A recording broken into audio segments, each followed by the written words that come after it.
Brad Brownell's contract is unlike anything in college basketball. We'll talk about it right here on Locked On Clemson.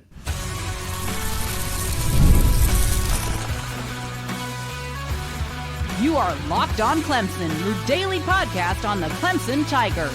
Part of the Locked On Podcast Network, your team every day. What's up, Tiger fans? I'm Morgan Thomas here, Clemson fan, Clemson grad, host and producer of Locked On Clemson, part-time host and producer over on 105.5 FM The Roar.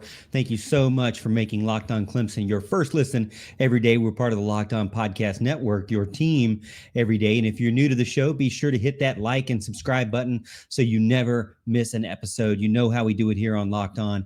Exclusive Clemson content Monday through Friday every single week. And don't forget to follow me in between episodes over on X at The Morgan T Show. We can talk about anything and everything Clemson whenever and however you want. This episode is brought to you by Monarch Money. Take control of your finances with Monarch Money. Use code LOCKEDONCollege at monarchmoney.com for 50% off your first year. Brad Brownell's contract is unlike anything in college basketball, and his new 6-year deal with Clemson isn't just about wins. It seems there's a little bit more to it than that, and it could be more about legacy and longevity and how he is, for lack of a better word, all in with Clemson. Now, what we know is that he turned down Indiana, or at least did not further discussions with them. Whether or not he actually had a job or not, or an offer, I'm not sure. But I know that it was originally a dream job for him, being a guy from Indiana, being a guy who grew up, idolizing that university and the basketball program. And he did admit that he openly considered moving and leaving Clemson and going to Evansville, where he was born, and going back to home and going to play and coach for Hoosier basketball that was famous under Bob Knight so many years ago. And when Indiana gave him a call and showed their interest, it seemed to be very important to him to at least discuss it and think it through. But at the end of the day, what we found out is that he chose Clemson, wanted to stay with Clemson and the family here that he has built up, and the university that he really, the program that he's built up from, the way he wanted, and has kind of grown it into the atmosphere and the program that he visioned over time. The tradition that Clemson has, the prestige that Clemson has, the expectations are all really at this point a big fingerprint from Brad Brownell. But the deal that he signed wasn't just 6 years to continue coaching for the team. Recently noticed that some articles out there about how this deal is different, because this contract that he signed has a provision that allows him to actually step down from coaching. Now, you heard what I said there. Step down from coaching the basketball program, but not leave, and actually become special assistant to the athletic director for up to 4 years, earning $250,000 annually.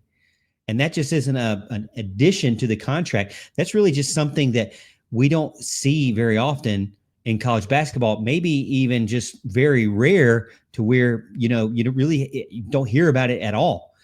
And what does that really mean for us as Clemson fans? What does that mean for Brad Brownell, for Graham Neff? I mean, Graham is basically saying, hey, you're going to come work for me or with me, once you're done.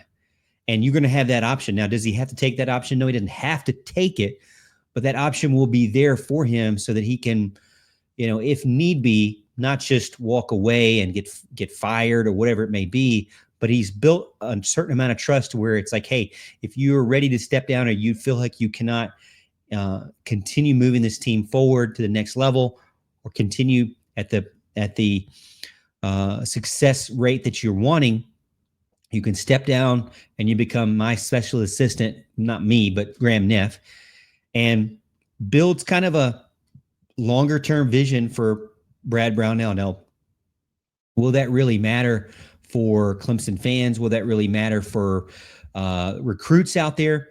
It's kind of interesting to think. Now, why fans may love it, it keeps Brad Brownell around more. If you're a big time Brad Brownell fan, it means that he's not just going to vanish once he's done coaching. He's actually going to stick with Clemson in, a very important role, maybe helping behind the scenes, mentoring the newest coaches, mentoring the newest players, giving advice to the program and maybe even other programs out there. As the special assistant to the athletic director, you're not focused just on basketball, but I'm sure he's going to be heavily in on basketball. It seems to be honestly awesome if you're a Brad Brownell fan for keeping the program stability in even after he decides to step down. It shows huge trust from Graham Neff. Being able to put this in the contract means that he values him as a person and his opinion and his advice, even outside of just being a head coach. And it says that they want him here for the long term, even if it's not being the head coach, even if it's not on the sidelines, right? Transition makes it a little bit more smooth. Instead of just cutting ties with somebody, let's say disaster strikes, he can come in and have a different kind of way to step in a way to really take away that tough job of having to, replace a guy who's been around forever. As many people say, he's the winningest coach and the losingest coach, but he's definitely been able to improve the basketball program the past couple of years in ways that a lot of people didn't think that was going to happen. Big picture to me is that Clemson is thinking long-term and long-term with Brad Brownell. Now, if you're a fan, you may not be so thrilled because it is kind of an expensive agreement. I mean, you are guaranteeing somebody $250,000 to be a special assistant. May sound like just a title. Seems very vague. You don't really know what it's going to be. If the team's not winning, or he's not wanting to continue because of success reasons and not just because he's done, then you may not want him to stick around and be a special assistant or giving advice. You may want to leave and cleave, as they say, and go on and move to a new coach. I don't think it signals that he's thinking about leaving or that he wants to exit anytime soon.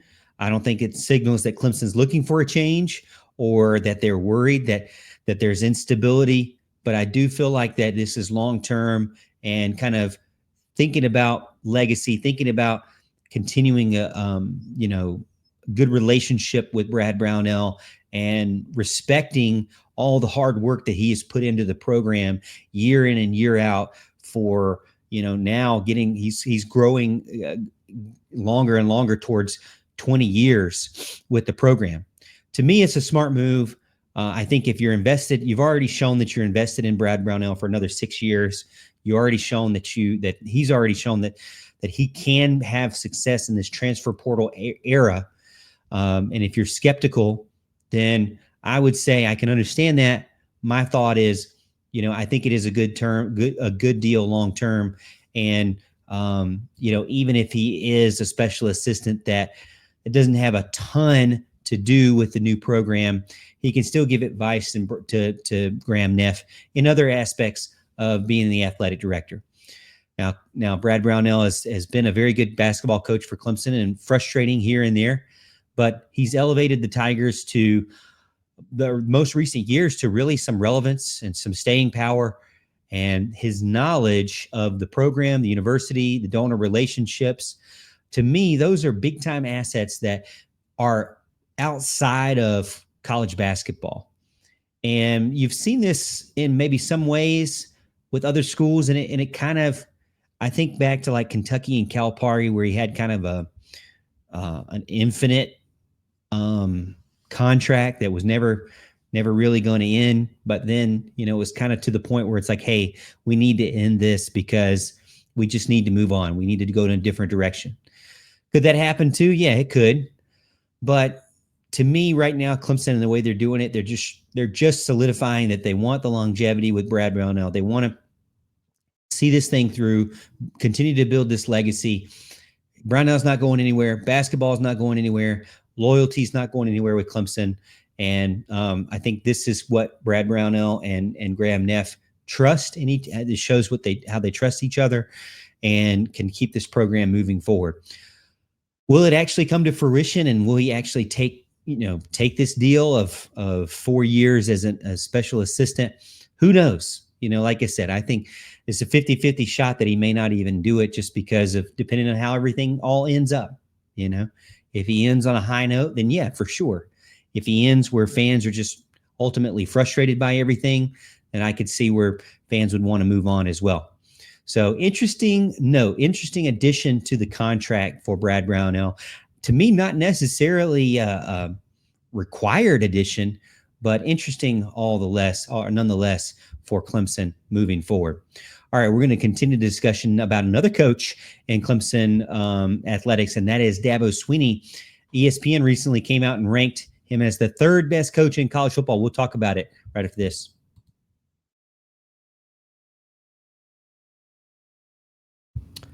Ever check your bank account and wonder, where did all my money go?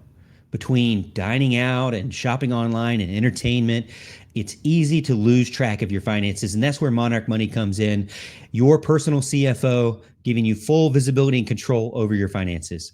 Monarch Money isn't just a budgeting app. It is a complete financial command center. You can track all of your accounts, investments, and spending in one place, so you stop just managing your money and start building wealth. And I'm telling you, I've been using it. It's been helping me with getting rid of some of those expenses that I really just didn't need. I was just spending things on just unnecessary, helping me clean up my budget, and also helping me budget with my partner, with my spouse, my wife, making sure that we track our accounts and we set goals together. A lot of people have split everything. You're in the dark about everything. Hey, it's so much easier to stay on the same page and not have any stress, not to have to feel like you're hiding anything when you're collaborating together using Monarch. It's pretty awesome. Take control of your finances with Monarch Money. Use code LOCKEDONCollege at monarchmoney.com for 50% off your first year. That's monarchmoney.com, code LOCKEDONCollege for half off your first year.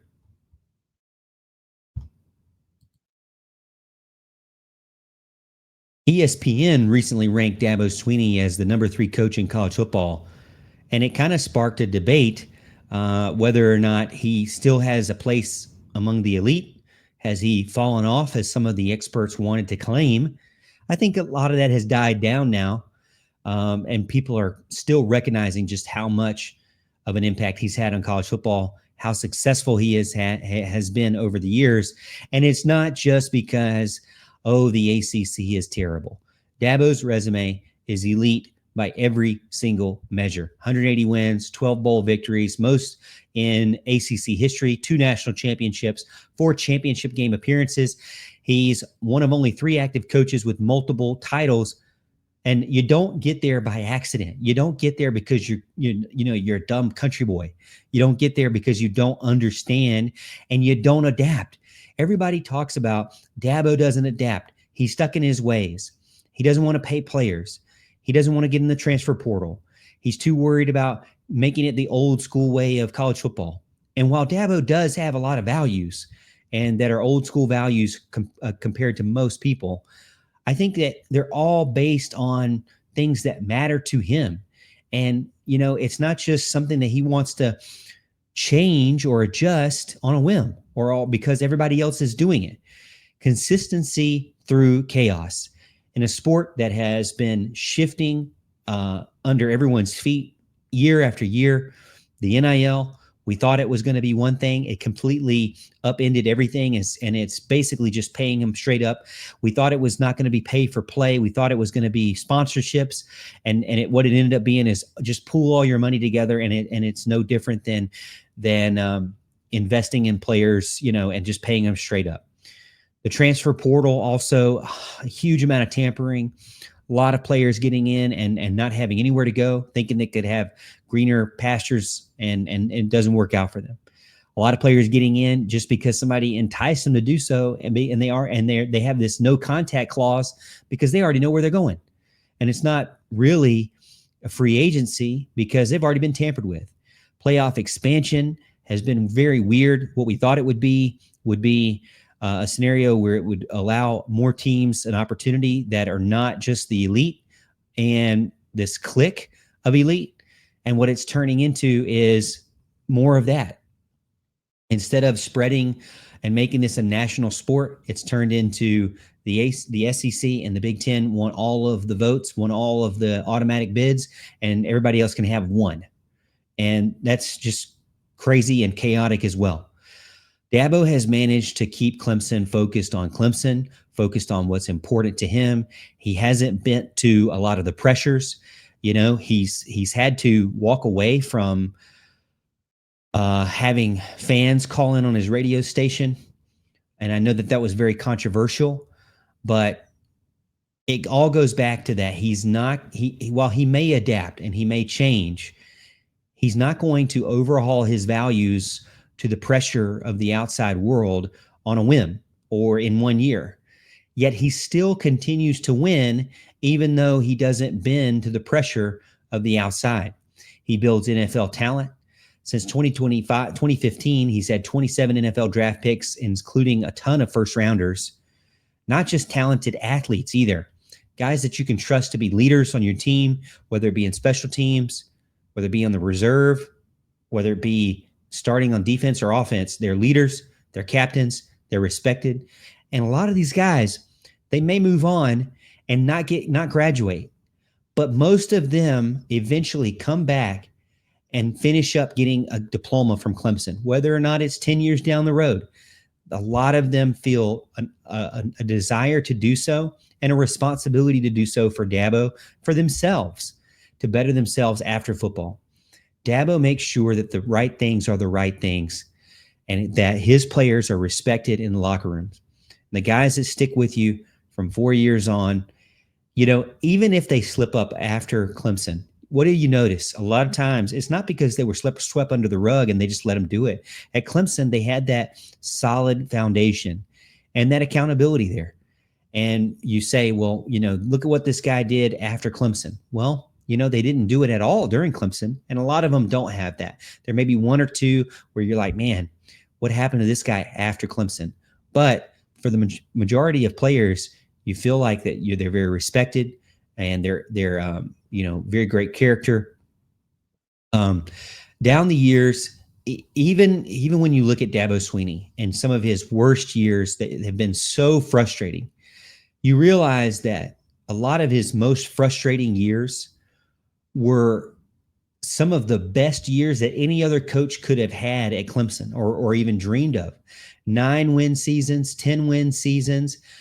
You're in a situation where you're having that and 9 and 10-win seasons you would have begged for that with other coaches.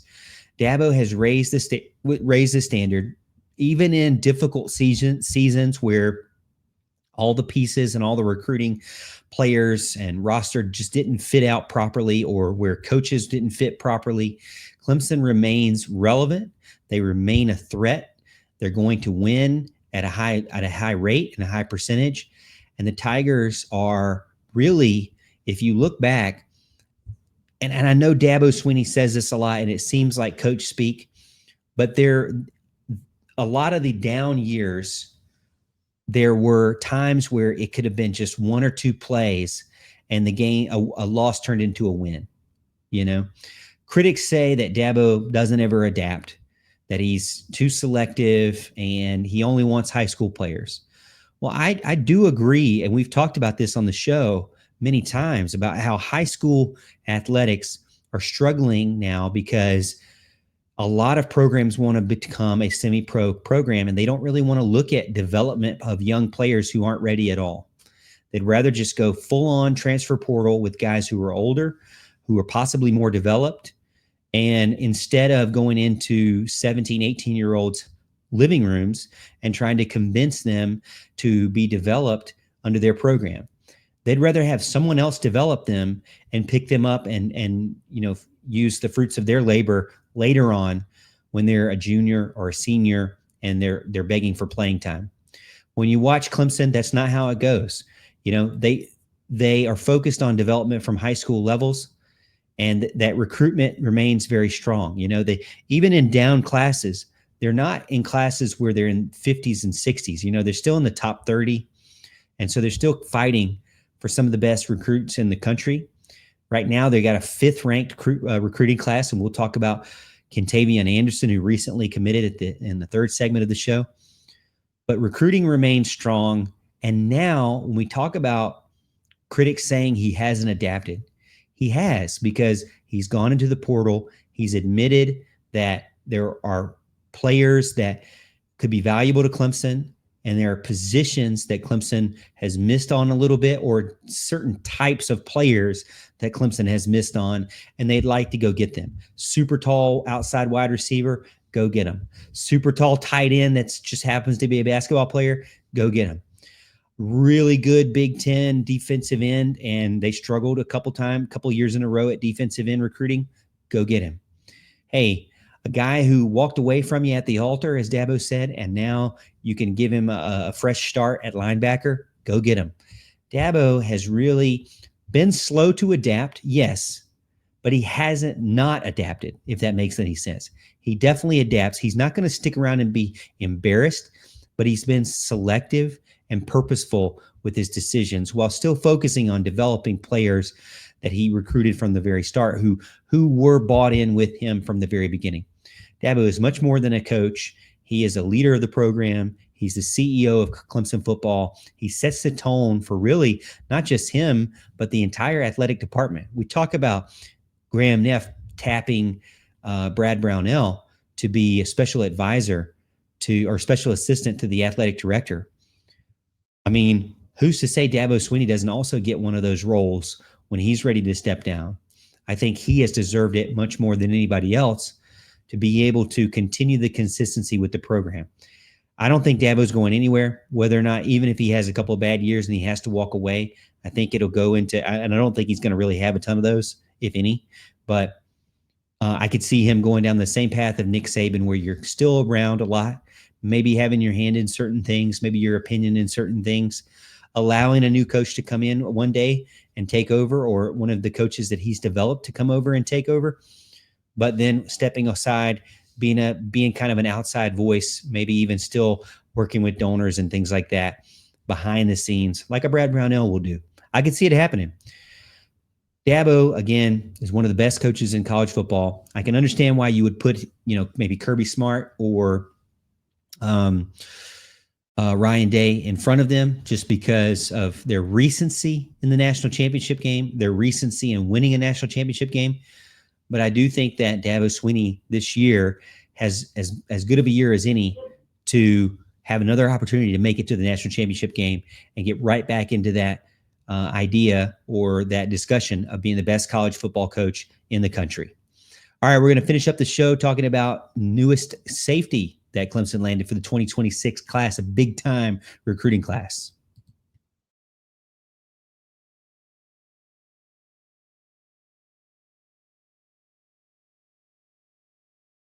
Clemson lands elite in-state safety. Yeah, you heard it right. An in-state safety, Kentavion Anderson, one of the biggest pieces in 2026. The four-star safety, Kentavion Anderson, might be one of the most meaningful commitments in this 2026 recruiting cycle. He's very elite. He's got a lot of versatility, 6'2", 190, and is ranked 76 nationally and number 10 among safeties. He can play what I like to say, center field, or he can move in and play nickel if he needs to, and even match up man-to-man. He's physical. He's fast. He's intelligent. He's a 3-level defender. The Gamecocks had him on the radar very early, and they were trying to get him in and take him from Clemson. Anderson even had, a couple photos with Shane Beamer, but Clemson was able to swoop in and take him with a big recruiting win.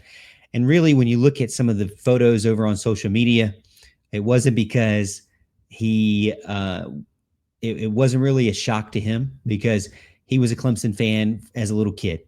And so it's kind of cool to see those things. We didn't really know about that until he posted that picture, but it's really cool to see how a kid grows up being a Clemson fan, gets his opportunity after hard work and just God-given talent, and gets his opportunity to play for Clemson now and get an offer, not only get an offer, but earn an offer and then make that decision. Anderson has been described by many analysts as a huge, big-time character player with natural leadership traits. He's a local kid, Dorman High School, familiar with Clemson's campus, super big-time Clemson fan.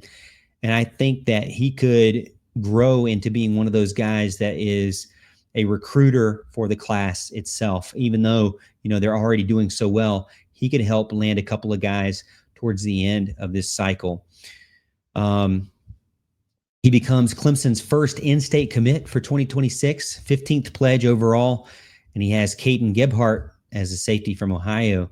7 4 stars already on the board. Clemson's class is 5th nationally.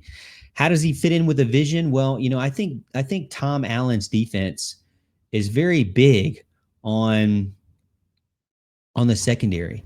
He's going to play very aggressive. He's known for his 4-2-5 that breaks the heat with a lot of different blitzes, a lot of tricky schemes. Fans seem to be very excited about the level of aggressiveness that you're going to get making big plays. And he's going to use the secondary a lot. I mean, that's where you're going to have most of your players in a 4-2-5. You have 5 compared to 4 compared to 2, right? So being built that way is going to speed up the defense, disrupt the quarterback faster, hopefully create more turnovers. And I know Kentavion Anderson is not going to play right now. He's not going to be a freshman until next season. But if his skill set matches what we see from Tom Allen in 2025, the ability of him to be fast, tough, and versatile, to cover receivers, to get in and tackle, and to blitz when needed, I think that's really, really big for our fan base, for our secondary, because they need to keep adding in guys that have this type of versatility, because that allows Tom Allen to just open up the defensive playbook even more and help him interchange players better and be more flexible. Building a back end where he can swap guys around. Doesn't matter if you can't turn around and just say, oh, I'm just a cornerback, or I'm just a safety, or I'm just a nickel, right? I feel like you get pigeonholed into those areas and you can't do anything else. If you're out of position, then you just look ridiculous. I think it also makes offenses harder to predict what Clemson is going to do, and being able to and allowing the defense to shut down even some of the more complex passing attacks, because you're going back to what we've seen from Clemson in the past. Tom Allen's vision is basically focused on tailoring his aggressive style to the right types of players, going out and recruiting them, bringing them in, and letting them flourish in the defense to get them back to an elite level, maybe even better than what we've seen in the past. I know a lot of fans are very skeptical about ever being better than what Brent Venables brought to the table. And I think there's always going to be that comparison there too. And I know when you get a true freshman in, there's always a learning curve. You have to be adaptable. A lot of times you're not just going to jump in from the very start, but I'm curious to see where this goes in 2025. Kentavion Anderson is not going to play in 2025. He's not going to be on the team, but with the guys that they have now, how versatile is Tom Allen's defense? How aggressive is it going to be? Is the personnel that they have right now able to shift and transition to different types of plays, and to be able to have that interchangeability and that high energy setup that is focused on having 5 players in the secondary? I don't know really, how successful it will be, because it is going to be a little bit different for Clemson. But I do think that they have talented players. We just have to see it all put together. So I'm really excited for Kentavion Anderson. It's great to get a in-state win over South Carolina, and have a guy in 2026 adding to the state, because you got to keep your pipeline in your home state. But it's also good to see that the style of Tom Allen is really resonating with some of the newer players, and it's not changing their decision. Guys that were all in, that were grown up as Clemson fans, they meet Tom Allen and they don't have any change of heart. And that bodes well for the rest of the season, for the rest of the recruiting season, and for 2025 and forward as well. Really, really excited. Hopefully you are. Thank you so much for making Locked On Clemson your first listen of the day. For your second listen, don't forget to check out the Portal Show. My friend Brian Smith has the latest rumors, portal entries, and signings. Be the most informed fan of the rapid changes to college football. Find the Portal on YouTube or wherever you listen to podcasts. And as always, Tiger fans, we'll see you tomorrow, and we'll see you at the top of the hill.